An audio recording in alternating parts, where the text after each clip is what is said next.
আমি ৰাতিপুৱা প্ৰায় আপোনাৰ ধৰক 6:30 মানৰ ভিতৰত আমি খবৰটো পাইছোঁ যে শ'লমাৰী এৰিয়াত এনেকৈ হাতীৰ মানে অলপ উপদ্ৰৱ হৈ আছে বুলি ক'লে।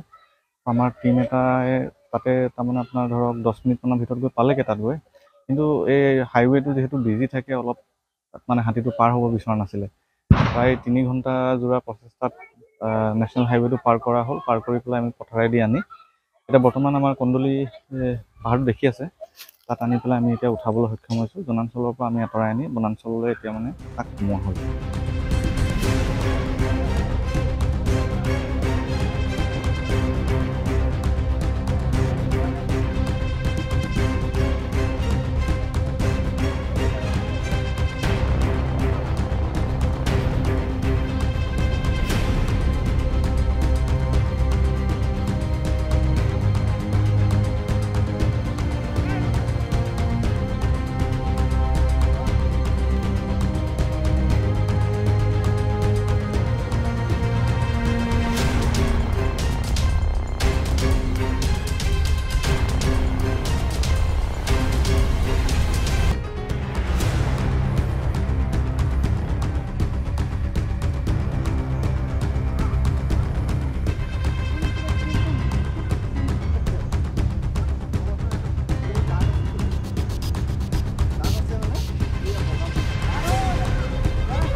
আমি ৰাতিপুৱা প্ৰায় আপোনাৰ ধৰক 6:30 মানৰ ভিতৰত আমি খবৰটো পাইছোঁ যে শ'লমাৰী এৰিয়াত এনেকৈ হাতীৰ মানে অলপ উপদ্ৰৱ হৈ আছে বুলি ক'লে।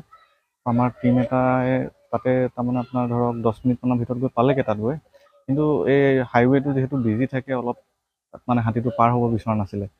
প্ৰায় 3 ঘণ্টা যোৰা প্ৰচেষ্টাত নেশ্যনেল হাইৱেটো পাৰ কৰা হ'ল। পাৰ কৰি পেলাই আমি পথাৰেদি আনি এতিয়া বৰ্তমান আমাৰ কন্দলি পাহাৰটো দেখি আছে, তাত আনি পেলাই আমি এতিয়া উঠাবলৈ সক্ষম হৈছোঁ। জনাঞ্চলৰ পৰা আমি আঁতৰাই আনি বনাঞ্চললৈ এতিয়া মানে তাক সোমোৱা হ'ল।